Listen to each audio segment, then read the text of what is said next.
Hi welcome to game changer.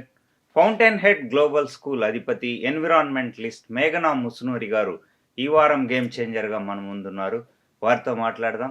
Hi madam, నమస్తే. నమస్తే అండి. చెప్పండి మేడం, మీ జర్నీ ఎలా మొదలైంది? ఎంటర్‌ప్రెన్యూరల్ జర్నీ, ఓహ్! అలాగే ఎడ్యుప్రెన్యూర్. దట్స్ ఎ ఇంట్రెస్టింగ్ క్వెషన్ అండి యాక్చువల్‌గా. So, I'm graduate in education actually. కాకపోతే నాకు పెళ్ళైన కొత్తలో మేము లండన్ షిఫ్ట్ అయ్యాము. సో, అందరి ఇళ్లల్లో అడిగినట్టే పిల్లలెప్పుడు అనే క్వెషన్‌కి నా దగ్గర ఆన్సర్ లేదు. ఎందుకంటే పిల్లల్ని ఎలా పెంచాలి అనే ఒక ఐడియా లేదు నాకు. సో, దానికోసం అని చెప్పి అంటే ఇది చాలా న్యాచురల్‌గా జరిగే ప్రాసెస్ కదా అని అందరూ అనుకుంటారు. కాకపోతే నేను నాకు వాళ్ళతో ఎలా హ్యాండిల్ చేయాలో తెలీదని నాకు తెలుసు. సో, అందుకని నేను I used to go to child psychology classes and parenting classes అన్నిటికి వెళ్ళి, దాని తర్వాత ఐ వర్క్డ్ దేర్ యాస్ కిండర్‌గార్టెన్‌లో టీచింగ్‌లో వర్క్ చేసి ఒక 4 ఇయర్స్ అంటే స్పెషల్ నీడ్స్ పిల్లలతోటి అందరితోటి వర్క్ చేసిన తర్వాత మొత్తం నేర్చుకున్నాక then I became a mother. So, ఎప్పుడైతే మదర్ అయిన తర్వాత దెన్ ఐ రియలైజ్డ్ నేను నేర్చుకున్నయన్నీ కూడా ఇంకా నలుగురితో షేర్ చేసుకోవాలి అని చెప్పి ఇండియా వచ్చేసాము. And I started this school called Fountainhead Global School. And initially, we started as a kindergarten school, and slowly, year on year, we grew to a proper K-10 school and kindergarten to 10th class school ki improve అయ్యాం. ఎట్లా passion drive చేసిందంటారా? డెఫినెట్‌గా అండి. ఎందుకంటే నాకనిపించింది నేను నా జర్నీలో నా initial years of my కెరియర్‌లో నాకేమనిపించింది అనంటే, అరే! These are some of the best practices కదా! ఎంతమందికి ఇవి తెలియకుండానే పిల్లల్ని పెంచేస్తున్నారు.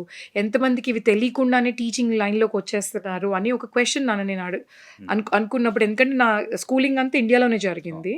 సో, అరే! మా టీచర్స్‌కి ఇది తెలిసుంటే నన్ను ఇంకా బెటర్‌గా గైడ్ చేసి ఉండేవాళ్ళు కదా! అరే! మా పేరెంట్స్‌కి ఇది తెలిసుంటే నన్ను ఇంకా బెటర్‌గా నాకు ఆపర్చునిటీస్ ఉండేవి కదా అని నాకు అనిపించేదనమాట. సరే, ఇప్పుడు నేను నేర్చుకున్నాను. సో, నేనెందుకు అది చేయకూడదు? నేనెందుకు టీచర్స్‌ని గైడ్ చేయకూడదు? నేనెందుకు పేరెంట్స్‌ని గైడ్ చేయకూడదు? నాకు తెలిసిన ఇన్ఫర్మేషన్ నేనెందుకు షేర్ చేయకూడదు అని చెప్పి నాకు అలా అనిపించి, సరే let me come back to India. ఎందుకంటే నేను I was raised by my grandparents who are freedom fighters. వాళ్ళు ఎంతసేపటికి ఏంటి అంటే ఫ్రీడమ్ ఈజ్ ఎ రెస్పాన్సిబిలిటీ. నువ్వు ఎడ్యుకేషన్ కోసమో, ఎక్స్‌పోజర్ కోసమో ఏ కంట్రీకన్నా వెళ్ళు. కానీ come back and do something for your country అని నేర్పించేవాళ్ళు. బాగా అది నరనరాల్లోకెళ్ళిపోయి I felt like this is my opportunity that I can give back to the country అని చెప్పి ఇండియా వచ్చేసానండి. రైట్ అండి. చాలా ఎడ్యుకేషనల్ ఇన్‌స్టిట్యూట్స్ ఉన్నాయి. సో, ఫౌంటైన్ హెడ్‌కి వాటికున్న మేజర్ డిఫరెన్సెసా?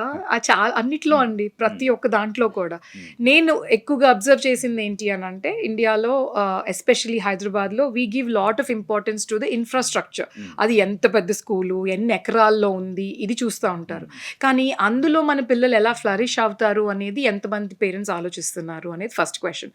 యాక్చువల్‌గా పిల్లలకి ఏంటి అనంటే స్మాల్ ప్లేసెస్ అనేవి చాలా ఇష్టపడతారండి పిల్లలు. ఎందుకు అనంటే చిన్న ప్లేసెస్‌లో వాళ్ళకి కాన్ఫిడెన్స్ పెరుగుతుంది. చిన్న ప్లేసెస్‌లో they feel like at home అనమాట. మీరు ఇంట్లో కూడా చూడండి, ఎంత పెద్ద రూమ్ ఉన్నా ఎళ్ళి కార్నర్‌లో కూర్చొని ఆడుకుంటూ ఉంటారు పిల్లలు. Thought is the first thing. So, మా స్కూల్‌లో ఏంటి అనంటే అన్ని చిన్ని ప్లేసెస్, పిల్లలకి కన్వీనియంట్‌గా ఉండే ప్లేసెస్ క్రియేట్ చేస్తా ఉంటాను to start with. And right from the day they start there school కదా! అప్పటి నుంచి వాళ్ళకేంటి అనంటే excitement is one thing that they will always come to school with. ఎందుకు అనంటే ఎక్కువగా పేరెంట్స్ దగ్గర వింటా ఉంటాను. ఒక్కరోజు స్కూల్‌కి ఎళ్ళొద్దు అనంటే కూడా మా పిల్లలు ఏడుస్తున్నారండి అని అంటారు. So, that itself. And education వైస్‌కొచ్చేసరికి ఏంటి అనంటే I want students to be more independent. So, education should help them become more independent thinkers కానివ్వండి, రియల్ టైమ్ ప్రాబ్లమ్ సాల్వర్స్ కానివ్వండి, లీడర్స్ కానివ్వండి అవ్వటానికి దోహదం చేయాలి. అంతేగాని కుకీ కట్ ఫ్యాక్టరీలో లాగా అందరికీ ఒకటే అనేది నేను నమ్మను. సో, అందుకని ఐ గివ్ దట్ స్పేస్ ఇస్తాను వాళ్ళకి. సో, మా దగ్గర రైట్ ఫ్రమ్ కిండర్‌గార్టెన్‌లో నేచర్ వాక్ నుంచి నేర్చుకునేది ఉంటాయి పిల్లలు.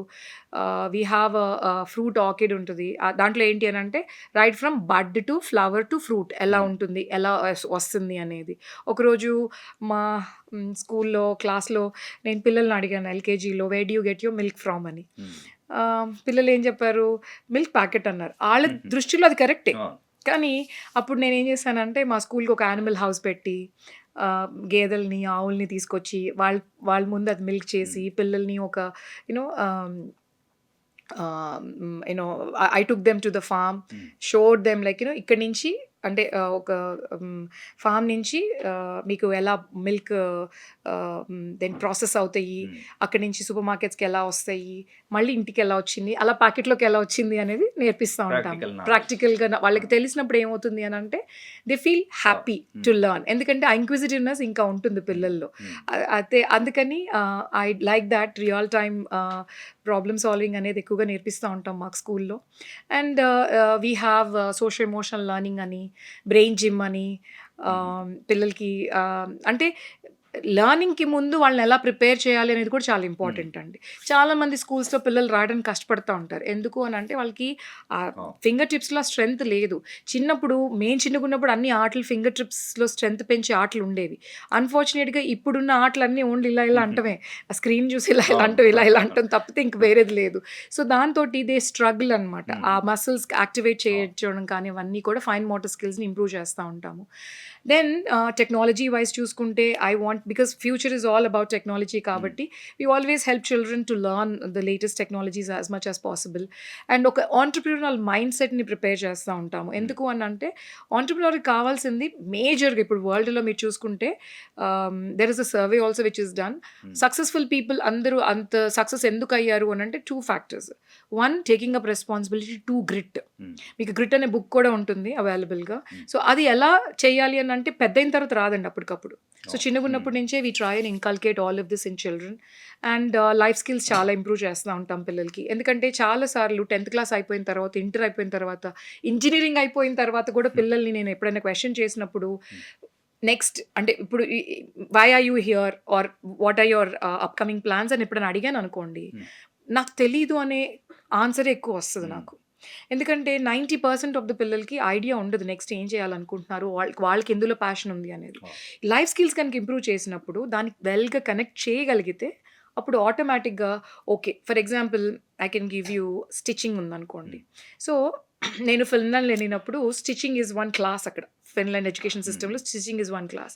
అరే మనం ఎందుకు పెట్టకూడదు, నేను స్కూల్కి వెళ్ళినప్పుడు కూడా we had stitching as part of our school అని నేను స్టార్ట్ చేశాను అనమాట. స్టార్ట్ చేసినప్పుడు ఏమైంది, పేరెంట్స్ కొంతమంది క్వశ్చన్ చేశారు, మాకెందుకండి స్టిచ్చింగ్, మా పిల్లలకి మీరు ఎందుకు నేర్పిస్తున్నారు స్టిచ్చింగ్. సో అది ఓన్లీ బిగినింగ్. ఒకసారి ఆ స్కిల్ వచ్చిన తర్వాత 3 hours రెడ్యూజ్, రీయూజ్, రీసైకిల్ అనేది ఎలా యూజ్ చేసుకోవచ్చు. దెన్ కమ్స్ ఈ జస్ట్ స్టిచ్చింగ్ దాంతో ఎన్ని స్ట్రీమ్స్ కనెక్టెడ్ అయి ఉన్నాయి. There are about 12 major streams which are connected to stitching. And each స్ట్రీమ్కి 5 to 7 సబ్ స్ట్రీమ్స్ కనెక్ట్ అయి ఉంటాయి. దాని సైజ్, మార్కెట్ సైజ్ ఎంత ఈరోజు అనేది కనుక మనం పిల్లలకి ఒక అవగాహన ఇవ్వగలిగామనుకోండి, హై స్కూల్కి వచ్చి 8th, 9th, 10thలో ఆటోమేటిక్గా ఇంత పెద్ద స్పేస్లో నాకు కూడా ఒక ఆపర్చునిటీ ఉంది అని పిల్లలకి ఒక కాన్ఫిడెన్స్ బిల్డ్ చేస్తాం మనం. So this will help them, okay నేను ఇందులోకి వెళ్ళాలనుకుంటున్నాను. It's not about stitching, fashion, textile industry, machineries. There's so many things which are connected to that. So similarly, cooking. వాళ్ళు physics, chemistry, math, cooking classes నుంచి కూడా నేర్చుకుంటారు మా స్కూల్లో. Gardening, they learn math and biology through gardening. Financial literacy నేర్చుకుంటారు. So ఒక లైన్లో చెప్పాలి ఏంటంటే ఫౌంటైన్ హెడ్లో లైఫ్ని ఎలా ఫేస్ చేయాలో నేర్చుకుంటారు. రైట్ అండి. ఇప్పుడు ఇండస్ట్రీ రిక్వైర్మెంట్స్కి యా, మన అకాడమియాకి చాలా గ్యాప్ అయితే ఉంది. ఎప్పటి నుంచో ఉంది. సో చైల్డ్హుడ్ నుంచే దాన్ని మీద ఫోకస్ పెట్టాలి. మీ ఐడియా ఎట్లా? సో యూజువల్గా ఒకప్పుడు ఏమైనా ఉండేది అని అంటే ఒక జనరేషన్ అన్నప్పుడు చాలా అంటే 30 years ఇస్ కన్సిడర్డ్ 1 generation. ఇప్పుడు world is changing so fast that every 7 yearsకి ఒక న్యూ జనరేషన్ వస్తూ ఉంది. సో అలాగే కావాల్సిన టెక్నాలజీస్ కూడా మారిపోతూ ఉన్నాయి. So gig economy is right now where we are, అంటే బిగినింగ్ ఆఫ్ ది గిగ్ ఎకానమీలో ఉన్నాం మనం అందరం. సో ఇందులో ఏంటి అని అంటే ఒక స్కిల్ సెట్ నేర్చుకున్నా కూడా అది ఎక్కువ రోజులు మనకి హెల్ప్ఫుల్ అవుతుంది అని ఏం లేదండి. సో కానీ ఫౌండేషన్ స్కిల్స్ కంపల్సరీ కదా, ఏది నేర్చుకోవాలన్నా కూడా foundation skills are compulsory. So మేము ఎక్కువగా ఫౌండేషన్ స్కిల్స్ మీద కాన్సన్ట్రేట్ చేసి ఓకే అండ్ అన్లర్న్, రీలర్న్ కూడా నేర్పిస్తూ ఉంటాం పిల్లలకి. సో దాట్ నాకు ఇది వచ్చు అని రిలాక్స్ అయిపోవటం కాదు, దీన్ని నేను ఎలా ఇంప్రూవైజ్ చేసుకోవచ్చు, దీన్ని నేను ఎలా అన్లర్న్ చేసుకొని మళ్ళీ కొత్తది ఎలా రీలర్న్ చేసుకోవచ్చు అనే దాని మీద కూడా ఫోకస్ చేస్తూ ఉంటామండి. ఫ్యూచర్ లీడర్స్ని గ్రో చేస్తుంటారు. దిస్ ఇస్ అంటే మా స్కూల్ నుంచి బయటకు వచ్చిన పిల్లల్లో ఐఐటి ముంబైలో సీట్లు కొట్టిన వాళ్ళు ఉన్నారు. మా స్కూల్ నుంచి బయటకు వచ్చిన పిల్లల్లో 100% స్కాలర్షిప్ తోటి యూఎస్లో, యూకేలో, ఆస్ట్రేలియాలో చదువుకునే పిల్లలు ఉన్నారు. So yeah, I can see a lot of leaders come emerging out of our school. Right అండి. ఇప్పుడు పేరెంట్స్ చూస్తే ఓన్లీ బీటెక్ ఒక్కటే ఆప్షన్‌గా కనిపిస్తా ఉంది. సో, అదర్ సెగ్మెంట్స్ గూడా ఎవాల్వ్ అవుతున్నాయి. అవును. ఎట్లా మీరెలా చూస్తారు? సజెషన్. సో యూజువల్గా పేరెంట్స్ ఎక్కువగా బీటెన్ పాత్లో పిల్లల్ని పంపించాలి అని ఒక మైండ్ సెట్లో ఉంటారండి. ఎందుకంటే మన ఇండియాలో పెద్ద ట్యాబు ఏంటి అని అంటే ఫెయిల్యూర్ని యాక్సెప్టెన్స్ చేయలేం మనం. సో దాంతోనే ఎవ్రీ డే ఇన్నోవేషన్స్ కూడా అంటే మన ఇండియా నుంచి ఎందుకు కొత్త ఇన్నోవేటర్స్ రావట్లేదు అని అంటే that is one of the reasons. Only success స్టోరీస్ని మనం సెలబ్రేట్ చేస్తూ ఉంటాము. ప్రాసెస్ని అంటే ఎవరైనా ట్రై చేశారు ఆ ప్రాసెస్ని అక్నాలెడ్జ్ కూడా చేయము. So these are certain areas that we try and help children understand. Process is more important. Outcome అనేది it is not in our hands. మనం పెట్టాల్సిన ఎఫర్ట్స్ ఏంటి, కరెక్ట్గా పెట్టామా లేదా అనేది. సో బీటెక్ ఒకటే అనేది కాదు, ఇంకా చాలా స్ట్రీమ్స్ ఉన్నాయి. మీరు కావాలి అని అంటే we can do a session అని చెప్పి పేరెంట్స్కి ఎప్పటికప్పుడు పంపిస్తూ ఉంటాము. సో అందులో కొంతమంది ఏంటి అని అంటే ఇంట్రెస్టెడ్గా ముందుకు వచ్చే వాళ్ళు ఉంటారు, ఓ నిజంగా నేర్చుకోవాలి అని. కొంతమంది ఏంటి వీళ్ళ దగ్గర మనం నేర్చుకునేది ఏంటి అని అనుకునే వాళ్ళు కొంతమంది ఉంటారు. సో ఇట్స్ అగైన్ ఎందుకు అని అంటే ఒక్కొక్కసారి ఏంటి అని అంటే మేము ఒక సోషల్ ఎక్స్పెరిమెంట్ చేసామండి. ఏంటి అని అంటే పేరెంట్స్ అందరినీ ఒక లైన్లో నుంచోబెట్టి పిల్లలందరినీ వాళ్ళ పక్కనే నుంచోబెట్టాం, వాళ్ళ పిల్లల్ని. సో మీ పిల్లల గురించి మీరేమనుకుంటున్నారు అనే దాని మీద కొన్ని క్వశ్చన్స్ ఇచ్చాం పేరెంట్స్కి. అండ్ పిల్లలు కూడా అదే క్వశ్చన్స్ ఇచ్చామన్నమాట. అండ్ వాళ్ళందరూ కళ్ళు మూసుకొని వాళ్ళు కనుక కరెక్ట్ అంటే ఇప్పుడు మీ పిల్లలకి లీడర్షిప్ స్కిల్స్ ఉన్నాయని మీరు అనుకుంటున్నారా, ఉన్నాయి అని అనుకుంటే ఒక స్టెప్ ముందుకు వేయండి. అదే పిల్లల్ని క్వశ్చన్ అంటే మీకు కనుక లేవు అని అనుకుంటే ఒక స్టెప్ వెనక్కి వేయండి, ఉన్నాయంటే ఒక స్టెప్ మీరు కూడా ముందుకు వేయొచ్చు అని చెప్పి అదే క్వశ్చన్ ఇచ్చామన్నమాట. ఒక 5 or 7 క్వశ్చన్స్ అడిగింది అంతే. By the end of it కళ్ళు తెరిచి చూస్తే పేరెంట్కి చైల్డ్కి ఎంత డిఫరెన్స్ ఉంది అనేది, ఎంత గ్యాప్ ఉంది అనేది అప్పుడు కానీ రియలైజ్ అవ్వలేదండి చాలా మటుకు పేరెంట్స్ ఏమనుకుంటారు, మా పిల్లలు చేసేయగలుగుతారు అని ఒక భ్రమలో ఉంటారు. పేరెంట్స్ కావచ్చు, ఇన్స్టిట్యూట్స్ కావచ్చు, మార్క్స్కి ఇంపార్టెన్స్ ఇస్తున్నారు. So marks over skill sets అంటే మీరేమంటారు? డెఫినెట్గా స్కిల్ సెట్ అని నేను ఐ బిలీవ్ ఇన్ దట్. ఎందుకనంటే అన్ఫార్చునేట్గా ఇది ఇంకొక పెద్ద తప్పు మన సొసైటీ చేస్తుంది అని అంటే ఎక్కువ మార్క్స్ వస్తే చాలా ఇంటెలిజెంట్ అని చెప్తారు. ఎక్కువ మార్క్స్ వస్తే చాలా ఇంటెలిజెంట్ అంటే how are even marks related to intelligence అంటే వాళ్ళు తీసుకునే రెస్పాన్సిబిలిటీ, వాళ్ళు వాళ్ళ journey, there are so many things which matters there అక్కడ. సో ఎప్పుడైతే ఆ మిత్ని బ్రేక్ చేయగలుగుతామో అప్పుడే I feel like they will really see the importance of life skills అనేది. ఎందుకంటే లైఫ్ స్కిల్స్ అనేవి ఇట్స్ ఫర్ లైఫ్ అండి. ఒక చోట కాకపోతే ఇంకో చోటని యూజ్ చేసుకోవచ్చు. మార్క్స్ అంటారా, marks can open doors in to certain colleges or schools or things అంతే. కానీ only life skills can take you that far. Journey చేయాలి అని అంటే లైఫ్ స్కిల్స్ ఉండాల్సిందే. ఓన్లీ ఆ ఫుట్ ఇన్ ద డోర్, ఆ ఎంట్రీ లెవెల్కి మార్క్స్ పనికి వస్తాయి కానీ దాని తర్వాత ఏమీ పనికిరావండి. ఎంతమందిని చూడట్లేదు ఐఐటీస్ నుంచి బయటకు వచ్చి ఇంకా జాబులు లేని వాళ్ళని, ఎంతమందిని వినట్లేదు మనం హార్వర్డ్లోను స్టాన్ఫర్డ్లో చదివిన పిల్లలు కూడా ఆపర్చునిటీస్ లేవని. So marks are never benchmark కాదు. Life skills are always a benchmark అండి, and they go for a long way. మేఘన గారు, ఇప్పుడు మన ఇన్స్టిట్యూట్స్ చూస్తే జాబ్ ఓరియంటెడ్గా ఉన్నాయి, బట్ ఎంటర్ప్రెన్యూరల్ లాంచ్ ప్యాడ్స్గా మన ఇన్స్టిట్యూట్స్ మారాలంటే మీరు ఎలాంటి సజెషన్స్ చేస్తారు? యాక్చువల్గా జాబ్ ఓరియంటెడ్ అయినా సరే, ఆంటర్ప్రెన్యూర్ ఓరియంటెడ్ అయినా ఓనర్షిప్ ఇస్ ఇంపార్టెంట్ అండి. ఇప్పుడు మనకి ఇండియాలో చాలా స్టార్టప్స్ కూడా ఉన్నాయి అండ్ దానికి ఎకో సిస్టమ్స్ కూడా చాలా ట్రై చేస్తూ ఉన్నారు. Let it be T hub, we hub, ఇవన్నీ చూసుకుంటూ ఉంటాయి. అయితే అంత ఎకో సిస్టమ్ బిల్డ్ చేసిన తర్వాత కూడా చాలా మటుకు సక్సెస్ రేట్ ఉండట్లేదు. ఎందుకు అని అంటే ఆ ప్యాషన్ అనేది ఫౌండర్కి ఒక్కరికి ఉంటా ఉంది. మా టీం అందరు కూడా అంత ప్యాషన్ షేర్ చేసుకోలేకపోతున్నారు. సో వాళ్ళు ఏంటి అని అంటే ఆ జాబ్ మైండ్ సెట్ మూలాన they were not able to scale themselves up.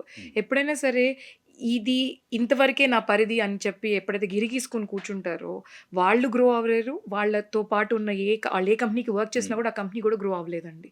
So దీన్ని ఓవర్కమ్ చేయాలి అని అంటే we have to teach the children how can you excel in whatever. అంటే మీకు ఇచ్చిన టాస్క్ అంటే కూడా మీరు దానికంటే మించి ఏం చేయగలుగుతారు అనే దాని మీద మనం ఫోకస్ చేసి పిల్లలకి ఫస్ట్ నుంచి కనుక మనం నేర్పించుకోగలిగితే, ఆ ఎక్స్‌ట్రా మైల్ వెళ్ళినందుకు హ్మ్. వాళ్ళకి కనుక అప్లాడ్ చేయగలిగితే, వాళ్ళు అంటే ఆ ఎక్స్‌ట్రా మైల్ ఎళ్ళినందుకు వాళ్ళని అప్రిషియేట్ చేయగలిగామనుకోండి, డెఫినెట్‌గా ఆ మైండ్ సెట్ అనేది ఇంప్రూవ్ అవుతూ ఉంటుంది. నేను ఇక్కడి వరకే చేయమన్నాను, దీన్ని బయట ఎందుకు చేసావు అని క్వెషన్స్ ఎప్పుడైతే స్కూళ్ళల్లోను, హ్మ్. కాలేజీల్లో వచ్చినాయో, అది డిస్కరేజ్‌గా ఫీల్ అయ్యి, ఓకే. నేను 9-5 జాబ్ చేయాలి. 5 తర్వాత అరగంటున్నా మా పేరెంట్స్ కాల్ హ్మ్. చేస్తున్నారని చెప్తారు. అదే రాత్రి డిస్కో‌లకెళ్ళి 2 హుహు. తర్వాత ఇంటికొచ్చినా కూడా పేరెంట్స్ కాల్ చేయరు వాళ్ళకి. సో, ఎప్పుడైతే ఓనర్‌షిప్ మనం తీసుకోగలుగుతామో, ఎందుకంటే right now India is at its best. అంటే యంగ్ పీపుల్ చాలా ఎక్కువ మందున్నారు compare to the entire hmm. World. So, ఈ యంగ్ పీపుల్ వాళ్ళు if they can channelise their energies in the right direction and improve on their skill set, అసలు I think we will reach those oh! Heights that we are all aiming for or dreaming for. Right అండి. ఇవాళ youth చూసుకుంటే social life తగ్గిపోయింది. కానీ social మీడియాలో మీరు చెప్పినట్టు బాగా స్పెండ్ చేస్తున్నారు. మిలియన్ వ్యూస్ ఉంటే గానీ వాళ్ళకి నిద్ర పట్టే పరిస్థితి లేదు. సో, దీన్ని ఎట్లా చూస్తారు? ఆన్ స్క్రీన్ టైమ్ తగ్గియాలని ఎట్లా? తగ్గించాలి, పెంచాలి అనేది హ్మ్. డిపెండింగ్ అపాన్ దేర్ వర్క్ అండి. హ్మ్. అంటే వాళ్ళ చదువుకి సంబంధించి కానియండి, లేకపోతే వాళ్ళ పనికి సంబంధించి కానివ్వండి, అది ఇంపార్టెంట్ అయితే తప్పు లేదండి. హ్మ్. కానీ ఆహ్, దానికి ఏమాత్రం రిలేటెడ్‌గా లేనిది దానికోసం అని చెప్పి అదే హ్మ్. పాకులాడుకుంటా ఉంటే, ఇప్పుడు కరెక్ట్ రైట్ వాలిడేషన్స్ రైట్ ఏరియాస్‌లో ఉంటేనే బావుంటుంది. హ్యాబిచ్యువల్‌గా. అది అంటే అదే నాకు వాలిడేషన్ అంటే అంతమంది నన్ను అప్రిషియేట్ చేస్తే కానీ నాకంటూ ఒక హ్మ్. హ్మ్. ఫుటింగ్ లేదు అని హ్మ్. అనుకుంటేనే అక్కడే ప్రాబ్లమ్స్ అనేవి స్టార్ట్ అవుతాయి అన్నమాట. సో, ఎప్పుడైనా కూడా మనం పిల్లలకి ఏం నేర్పించుకోవచ్చు ఆర్ పెద్దవాళ్ళకైనా సరే ఏం నేర్పించుకోవచ్చు అనంటే, not just because of online presence ఒకటే కాదు. మీరు ఆఫ్‌లైన్‌లో కూడా make a difference in somebody's else's life. Hmm. So, మీ మీ mission should be like it's not about only your growth. Your mission should be how well you are helping others to grow అనేది కూడా include చేసుకుంటే బావుంటుంది. So, దాంతోటి ఆటోమేటిక్‌గా రియాలిటీకి దగ్గరలో హ్మ్. ఉంటారు.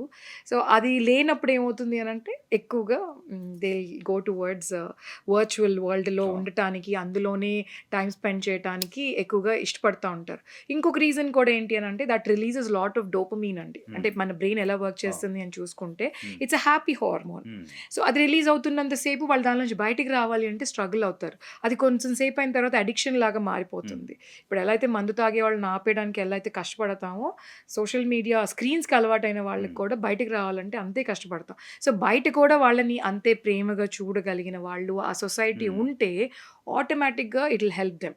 ఇప్పుడు అడిక్షన్స్ అనే దానికి మనం ఆహ్, అంటే there are lot of experiments which are hmm. Conducted అనమాట. వన్ ఆఫ్ ద ఎక్స్‌పెరిమెంట్‌లో ఏంటి అనంటే 2 అంటే ఒక రాట్‌ని పెట్టి 2 బాటిల్స్ పెట్టి ఒకటేమో మామూలు వాటర్, ఒకటేమో దాంట్లో అంత హ్మ్. డ్రగ్ కలిపిన హ్మ్. బాటిల్ పెడితే, ఆ ర్యాట్ ఏం చేసింది, ఎంతసేపటికి ఆ డ్రగ్ కలిపిన వాటర్‌ని తాగేసేసి అది అడిక్ట్ అయిపోయి అది చచ్చిపోయేదనమాట. So, one of the scientist ఏం చేశారు, he said, "let's not do this. Hmm. Let us come and change the environment of the rat" అని ర్యాట్ పార్క్ తయారు చేసి అందులో ఇంకొన్ని ర్యాట్స్‌ని పెట్టి అలా చేసినప్పుడు ఏమైంది అనంటే, ఆ సినారియోలో ఆ డ్రగ్ కలిపి ఉన్న హ్మ్. సైడ్ అసలకి ర్యాట్సే వెళ్ళలేదు. హ్మ్. అనంటే your environment will you will make decisions based on your environment. మీతో బయట ఫ్రెండ్స్ ఉన్నారు, ఫ్యామిలీ ఉన్నారు, మీరు చేసే పనికి ఒక గుర్తింపు ఉంది అన్నప్పుడు మీరు ఆన్‌లైన్ ఆర్ ఎనీ హ్మ్. అడిక్షన్‌కి హ్మ్. మీరు దాని వైపు వెళ్ళరు, దాని వైపు చూడరు. సో, అలాంటి ఎన్వైర్న్‌మెంట్స్ మనంతట మనం క్రియేట్ చేసుకోవాలండి. ఆర్ ఉన్న ఎన్వైర్న్‌మెంట్‌లోకి మనం వెళ్ళటానికన్నా ట్రై చేయాలి. అప్పుడు ఇలాంటి ఇష్యూస్ నుంచి బయటపడొచ్చు. మేఘన్ గారు other than technology hmm. Ah, next hot segments ఏమంటారు? సస్టైనబిలిటీ. హ్మ్. ఎందుకంటే the hmm. Biggest problem that the hmm. World is facing right now is climate change. So, climate action is very, very important hmm. అండి. So, మా school తరపున మేమేం చేస్తామంటే we touch base up to 10 SDGs అనమాట. Hmm. అంటే how did the student benefit? How did the hmm. Biodiversity benefit? How did the society benefit అనేది కూడా మేము కాలిక్యులేట్ చేస్తా ఉంటాం మేము చేసే ప్రాజెక్ట్స్‌లో. సో, సస్టైనబిలిటీ అనేది లేనప్పుడు అసలు నెక్స్ట్ ఫ్యూచర్ హ్మ్. అనేదే మనకు కనిపించదు. కాబట్టి sustainability is eco something. Friendly solutions. Eco friendly hmm. Solutions are hmm. The need of the hour. మనం రేపొద్దున ఎకానమీ బావుంది కాబట్టి మేము ఇయన్నీ పాడు చేసేసామని చెప్పలేం హ్మ్. పిల్లలకి. When they can't breath the air. హ్మ్. వెన్ దే వాళ్ళు తాగడానికి ని క్లీన్ వాటర్ లేవు. పీల్చుకోవడానికి సరైన గాలి లేదు. ఆర్ ఫార్మ్ చేసుకోవడానికి సరైన ల్యాండ్ లేదు. దాని మీద ఎంతో కొంత అవగాహన చాలా మంది చేస్తా ఉన్నారు. ఇప్పుడు టుడే ఢిల్లీలో ఉన్న ఎయిర్ కండిషన్ చూడండి, Oh. లేకపోతే సద్గురు గారు చేసే దేంటి సేవ్ సాయిల్ కానివ్వండి, వాటర్ మీద ప్యూరిఫికేషన్స్ ఆఫ్ వాటర్ కానివ్వండి, ఏవైనా సరే ఇప్పుడు మేము సేవ్ వాటర్ అండ్ నేచర్ అనే NGO I run that. So, ఇవన్నీ కూడా ఎందుకు అనంటే సో దట్ ఫ్యూచర్‌లో పిల్లల్ని ఆర్ హ్యూమన్ బీయింగ్స్‌ని ప్రొటెక్ట్ చేసేదే ఎన్వైరన్మెంట్ అండ్ నేచర్. అది లేకుండా మనం we won't go further. Right అండి. అంటే బిజినెస్ ప్రాస్పెక్ట్స్, ఎంప్లాయ్మెంట్ ఆపర్చునిటీస్ ఉన్న హాట్ స్పాట్స్. సో యూజువల్గా పర్పస్ ఎంత ఇంపార్టెంటో ప్రాఫిట్ కూడా అంతే ఇంపార్టెంట్ అని నేను బిలీవ్ చేస్తాను. Because they go hand in hand అండి. ఎందుకంటే